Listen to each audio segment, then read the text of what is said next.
Bonjour à tous et bienvenue à ce nouveau Café des Lions. Bonjour Elsa. Bonjour Alexandra.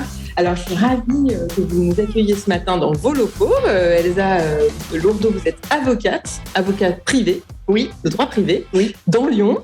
Oui. Fraîchement installée avec d'autres avocats. Oui. Et vous allez un peu nous expliquer tout ça, parce que vous ne faites pas que ça. Vous êtes aussi engagée dans d'autres activités.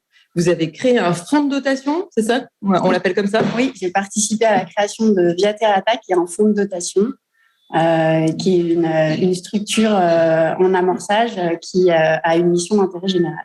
Voilà, donc on va avoir avec vous plein de sujets passionnants ce matin. Mais Elsa, première question que je voulais vous poser dans cette émission, vous la connaissez. Est-ce que vous êtes une femme engagée? Et ça veut dire quoi pour vous être une femme engagée? Alors, oui, je pense que je suis une femme engagée. Si vous m'avez contactée, c'est aussi parce que vous m'avez repérée comme telle. Dans cette expression femme engagée, personnellement, j'entends deux choses. J'entends déjà l'engagement au sens de vraiment la manière dont on appréhende la vie, s'investir, s'impliquer, mettre son cœur dans ce qu'on fait, aller vraiment au bout des choses, ne pas avoir peur de se donner. Et j'entends aussi l'idée de la cause. On s'engage pour un combat, on s'engage pour défendre ses idées. Aujourd'hui, me concernant, j'ai 36 ans, j'ai 3 enfants, je suis avocat, effectivement, comme vous le disiez tout à l'heure, en droit des affaires, droit immobilier, au service d'une économie souhaitable. Et je suis engagée aussi dans le projet Via Terrata. Donc oui, je pense que ça fait de moi une femme engagée. Ah oui, alors vous l'avez dit, effectivement, c'est pour ça que je vous ai contacté, parce que j'avais vu un message de votre part sur LinkedIn qui parlait justement de ce projet de Via Terrata. Et j'avais trouvé aussi que votre parcours était assez détonnant, on va dire. Vous avez toujours voulu être avocate depuis petit? Petite, j'aimais beaucoup écrire.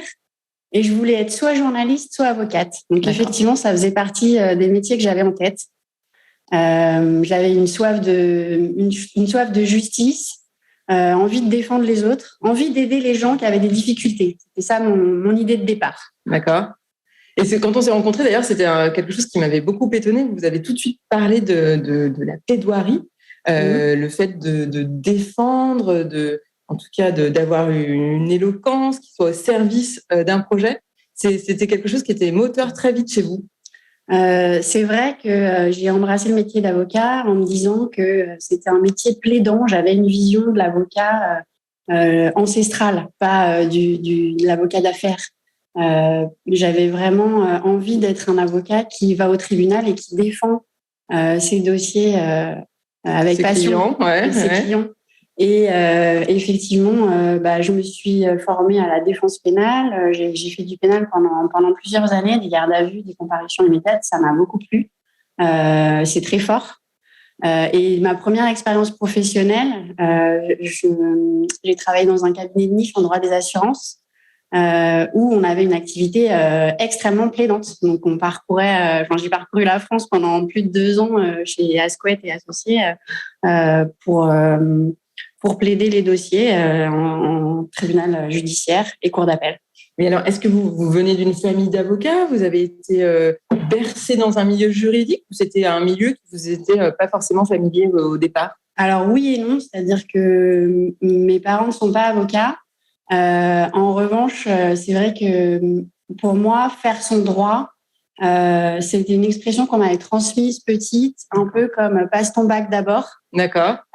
Et ça avait du sens pour se former dans la vie. Donc, ma mère a fait du droit. Après, elle a fait autre chose, mais il y a eu cette transmission que le droit permettait de se forger dans la vie.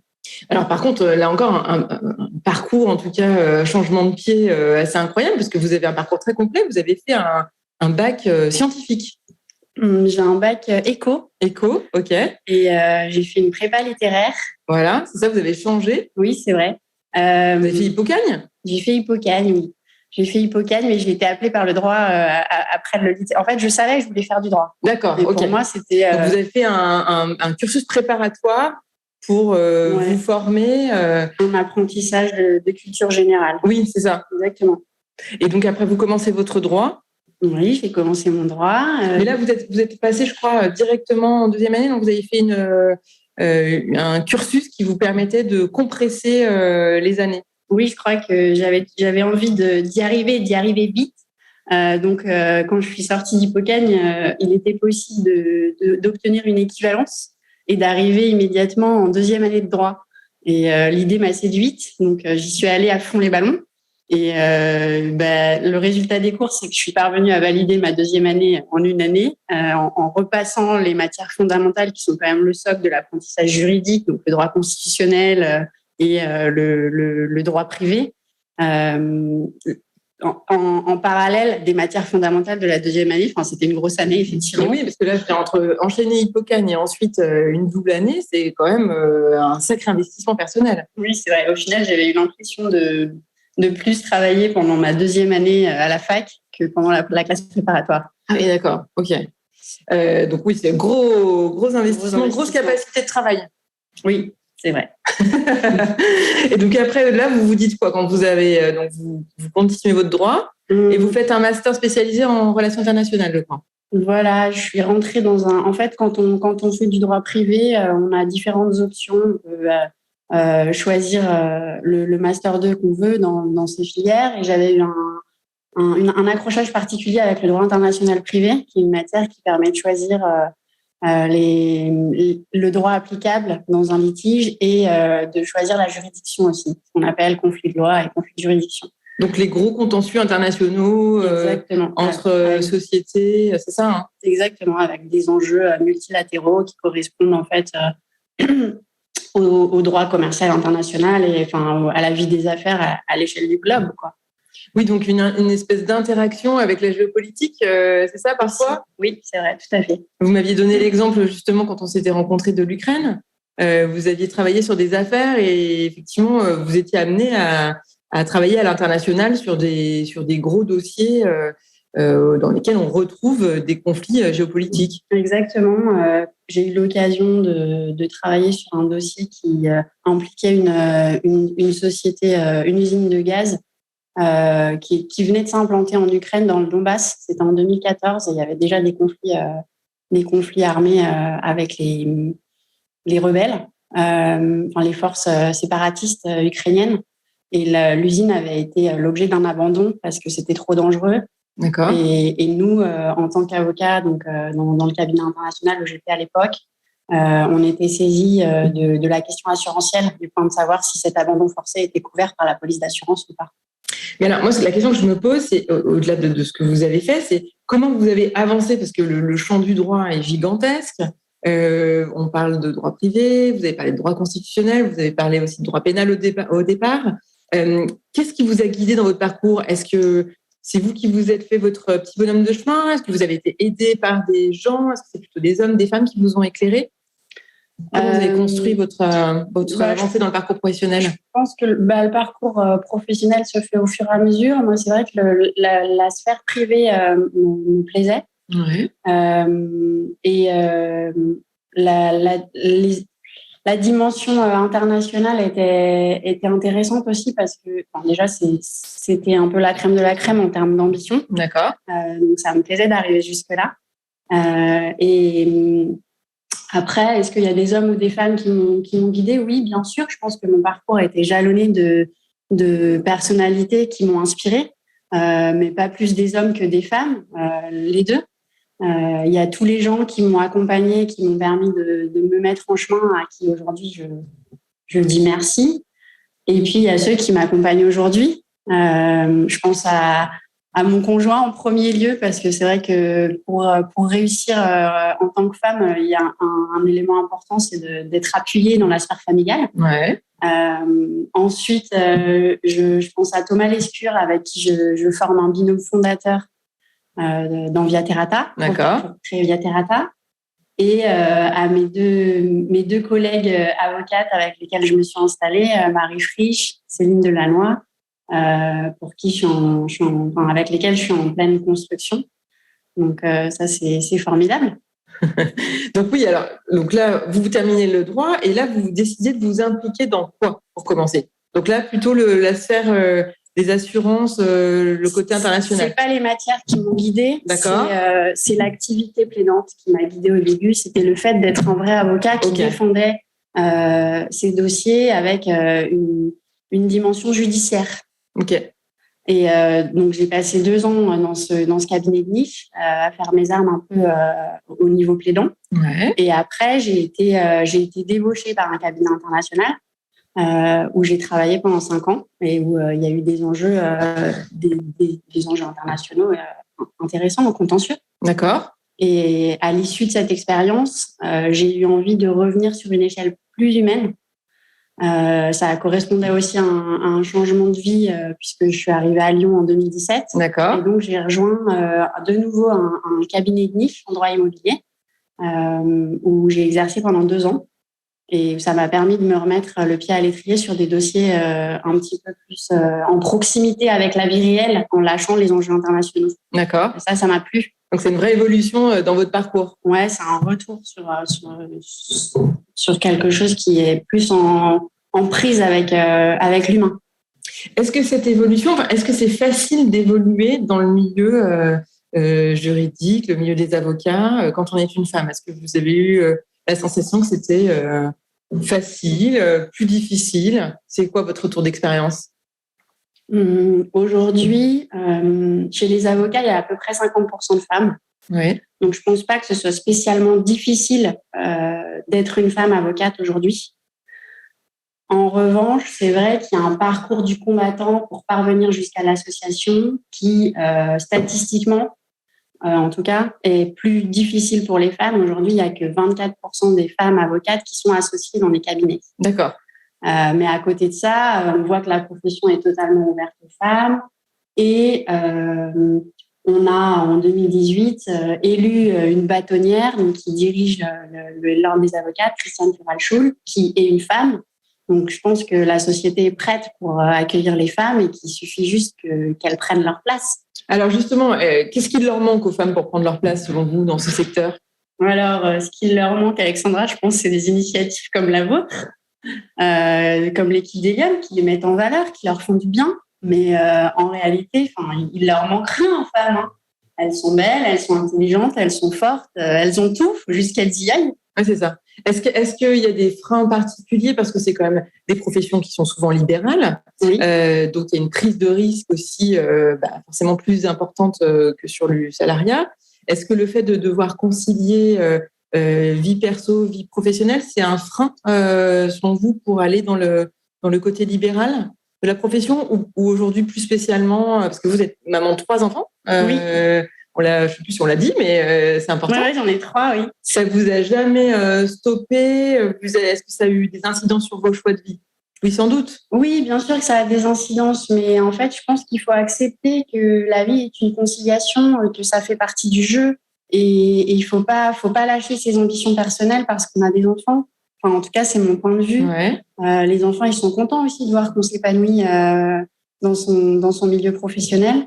Et pour moi, c'est pas un frein, bien au contraire, puisque de devenir mère, devenir parent, d'une manière générale, c'est un chemin d'accomplissement qui permet d'être plus soi-même, de devenir davantage. Et ça nous rend encore plus forts sur le plan professionnel. Alors, comment on fait pour tout gérer? Parce que quand on a 3 enfants et une avocate accomplie comme vous, avec des gros dossiers, des horaires, j'imagine, des horaires qui sont pas du 9h-17h. Il faut être organisé. Il faut fixer ses priorités. C'est vrai que ça, c'est important. Il faut avoir l'esprit clair, il faut savoir où on va. Il faut être aidé aussi. Il faut se faire aider à la maison pour que ça tourne. Ouais. Et puis pouvoir être libre de travailler. Est-ce que là, du coup, le caractère libéral est peut-être aidant dans le sens où vous organisez comme vous le souhaitez finalement les horaires, c'est vous qui les définissez? Alors, c'est vrai que moi, aujourd'hui, dans mon organisation actuelle, j'ai de la flexibilité, mais flexibilité ne veut pas dire liberté. Ouais. Donc, ça, c'est juste. Mais ce n'est pas représentatif pour les avocates dans le monde.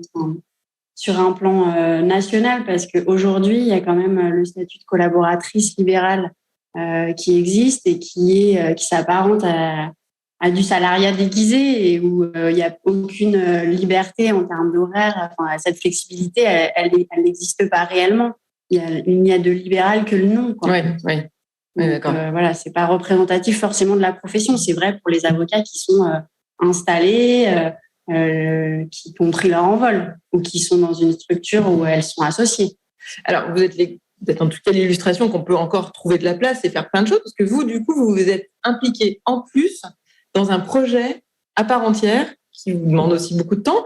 Et je voulais qu'on en parle, c'est Viaterrata. Oui. Est-ce que vous pouvez nous expliquer cette petite pépite? Avec plaisir.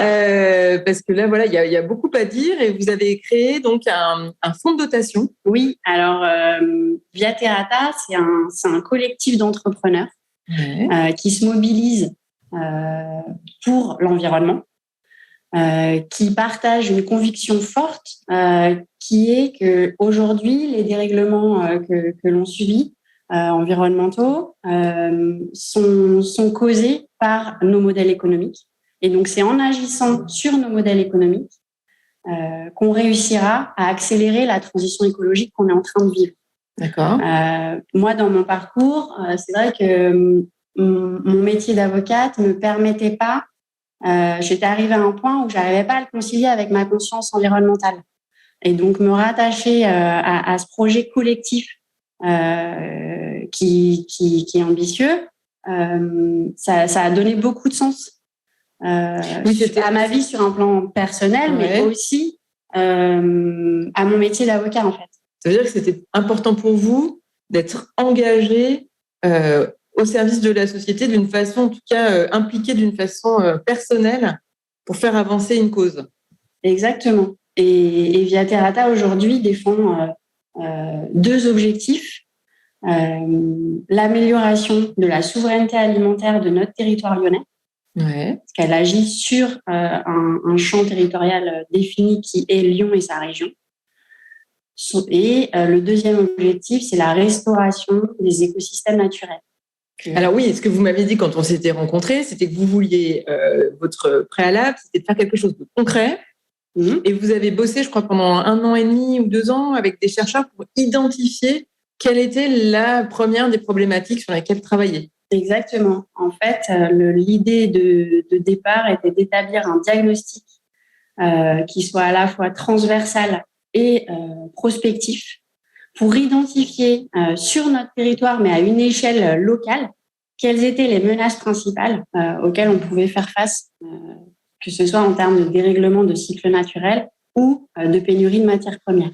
Et finalement, à l'issue de ce travail qu'on a conduit avec une méthodologie bien précise, on est arrivé à pointer trois ressources majeures, le cycle de l'eau, le phosphate et la pénurie de pétrole, qui nous ont tous les trois conduits en passant par le prisme des besoins primaires et de la pyramide de Maslow à la priorité de la souveraineté alimentaire. Alors ça, vous avez accompli ce travail de manière non dogmatique. L'idée, c'était vraiment d'être très ouvert sur ces problématiques. Et vous l'avez accompli. Alors, avec qui, finalement, ce travail ? C'est quoi le... Alors, le fondateur de Viaterrata, c'est Thomas Lescure. Et on a commandé, en fait, un livrable à une stagiaire d'un Master 2 qui a une approche transversale dans gouvernance des risques environnementaux, qui nous a aidés pendant 6 mois à temps plein à établir un premier livrable qui nous a permis de cibler notre action. Et alors, qu'est-ce qui fait qu'un matin, on se réveille et on se dit « je vais faire Viaterrata » Elsa, en fait, moi, j'étais en quête de m'investir sur un projet qui ait du sens par rapport à la cause environnementale. Je cherchais vraiment et je cheminais.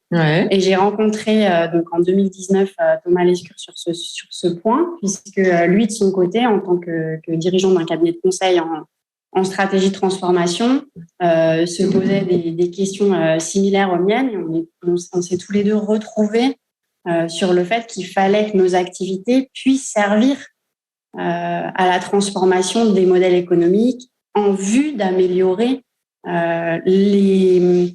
la prise en compte de l'environnement, en fait. Et alors, ce qui est rigolo, donc du coup, vous avez fait un binôme homme-femme, Oui.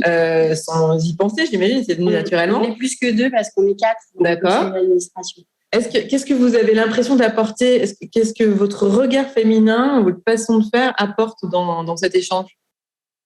Rien. Rien. Je pense pas que le regard des femmes ou l'apport des femmes soit spécifique. Je pense que c'est trop stéréotypé de dire que les femmes ont telle qualité et les hommes ont telle qualité. Je pense qu'il faut avoir une approche plus holistique. Ouais. Et qu'on est riche ensemble. Mais la parité n'a pas de sens en soi, en fait. Oui, c'est le fait de combiner qui fait qu'on avance. Oui. C'est ça. Et alors là, l'objectif, c'est quoi les prochaines étapes de Via Terrata? Alors, les prochaines étapes de Via Terrata, on est en train de lancer un prototype, donc notre projet. Je n'ai pas encore pris le temps de vous expliquer. Et on a recruté un chef de projet début mars qui est là pour nous aider à temps plein dessus. On a un chargé de communication aussi qui nous a rejoint et on va lancer une collecte de fonds pour financer notre projet, parce qu'on est en fonds de dotation qui définit et conçoit et a conçu une vraie mission d'intérêt général qui va la piloter et elle a besoin de la financer. Bien sûr. Au travers des dons des entreprises qui vont nous soutenir dans notre démarche et des particuliers aussi. Et c'est des dons qui se placent sous le régime fiscal du mécénat.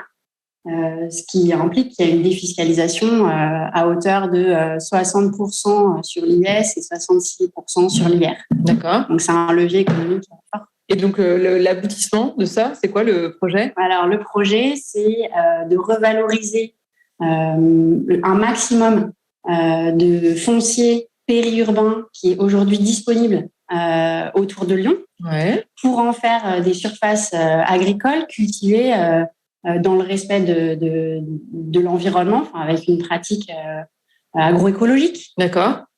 Et pour ça, on a pensé un dispositif qui s'établit sous la forme d'un système qui est duplicable.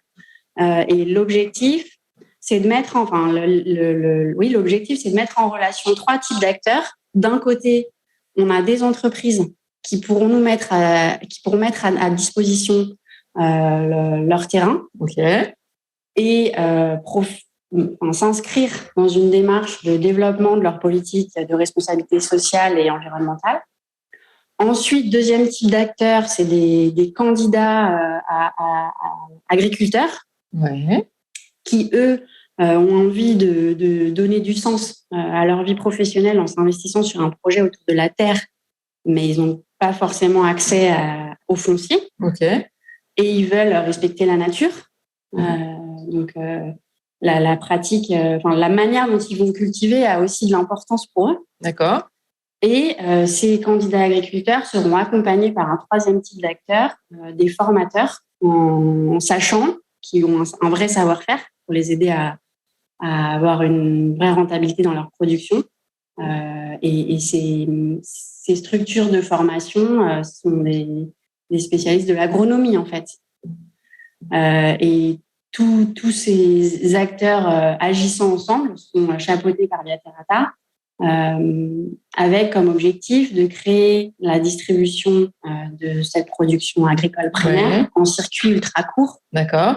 Dans le respect de la nature, en faisant du bien, du coup, aussi à tout l'écosystème alentour. Et alors, c'est énorme le projet que vous nous décrivez. Ça vous demande beaucoup de temps dans la semaine comment vous arrivez à concilier votre métier d'avocat et cet investissement personnel dans un projet aussi ambitieux? Pour l'instant, ce que je vois, c'est que les deux se nourrissent. D'accord. Et j'ai des retombées positives dans mon métier d'avocate parce que ça m'inscrit, du coup, je me sens alignée, je suis à ma place. En tant qu'avocate, mes missions en tant qu'avocate juridique sont au service d'entreprises qui s'inscrivent dans des démarches qui sont similaires, conjointes, même si c'est pas forcément dans les mêmes secteurs d'activité, à celles de Via Terrata. Et pour Via Terrata, c'est pareil. Je mets mon expertise juridique au service de la structure. Donc tout se nourrit. Donc aujourd'hui, en fait, le cheminement professionnel que vous avez fait, et finalement cet investissement dans le débat public que vous êtes en train de concrétiser très fortement. Vous l'avez d'abord travaillé dans votre métier et aujourd'hui dans un projet qui vous est propre. Les choses se combinent, s'alignent et vous donnent plus de sens en fait. Exactement. C'est un peu ça. Oui, tout ça, c'est vrai. Et je prends aussi l'image de l'enfant qui apprend à parler plusieurs langues, qui, quand il aura 36 mois, sera totalement bilingue. Mais par contre, par rapport à ses petits camarades qui n'en parlent qu'une, il a mis plus de temps à parler. Et en fait, c'est une question de temps. C'est-à-dire que les deux projets sont compatibles et évoluent en même temps, mais c'est sûr qu'ils ne se développent pas à la même vitesse que s'il n'y en avait qu'un seul. Donc, il ne faut pas avoir peur de s'investir. C'est un peu le message que vous nous portez ce matin. Exactement. Si vous aviez des conseils à donner aux jeunes femmes, aux jeunes gens qui nous écoutent et qui auraient envie d'embrasser une carrière d'avocat, vous leur donneriez quoi comme conseil ? Je pense que je leur conseillerais d'aller au bout de leur projet professionnel, c'est-à-dire de vraiment se poser les questions et de travailler quel est leur projet à eux,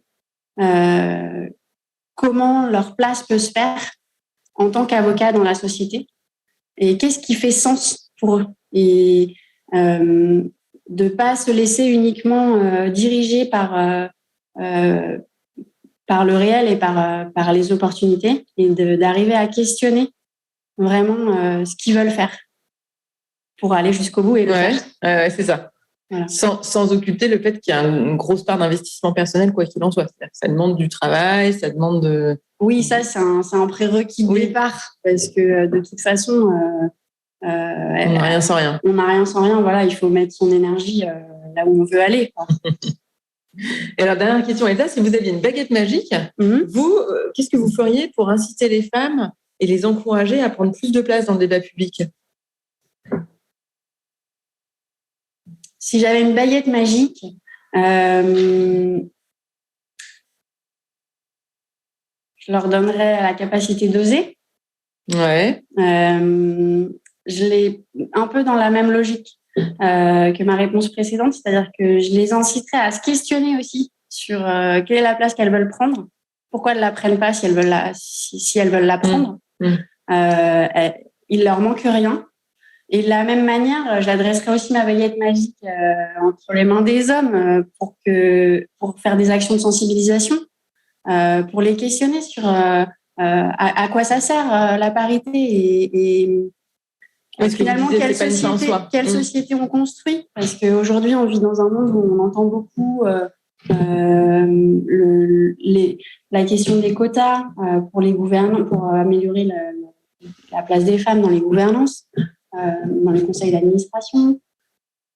Mais la loi arrive ici comme un instrument un peu froid, c'est un mal nécessaire pour faire progresser sociétalement l'évolution de la femme dans la société. Mais ce qu'il faut, c'est que ça soit une conviction intérieure. S'il n'y a pas de conviction intérieure, ça ne sert à rien. Bien sûr. Donc, il faut sensibiliser les hommes aussi à cette prise de conscience. Il faut que ça ait du sens pour les gens, en fait. C'est pas le tout que ce soit une obligation, ça ne sert à rien si c'est une obligation. Donc faut le vivre de l'intérieur. Lyon, osez, engagez-vous, questionnez-vous sur les projets qui sont importants et faites le premier pas. C'est le premier pas peut-être le plus difficile, finalement. Ouais, investissez-vous et n'ayez pas peur, en fait. Je pense que c'est une fausse croyance, une croyance un peu limitante. De se dire je vais pas y arriver, j'ai des limites, quoi. C'est pas vrai. Si on veut vraiment quelque chose et qu'on travaille pour que ça soit possible, on est libre d'y arriver. Après, il y a toujours des freins, mais on trouve des solutions. Voilà. Très bien, on va se quitter sur ces paroles positives. Elsa Lourdeau, merci beaucoup de nous avoir accueillis. On retrouvera les informations sur via Terrata, on affichera le site internet. Merci de ce Café des Lyonnes. Je vous souhaite une bonne semaine et je vous donne rendez-vous la semaine prochaine pour un nouveau Café des Lyonnes. Bonne semaine. Au revoir. Au revoir.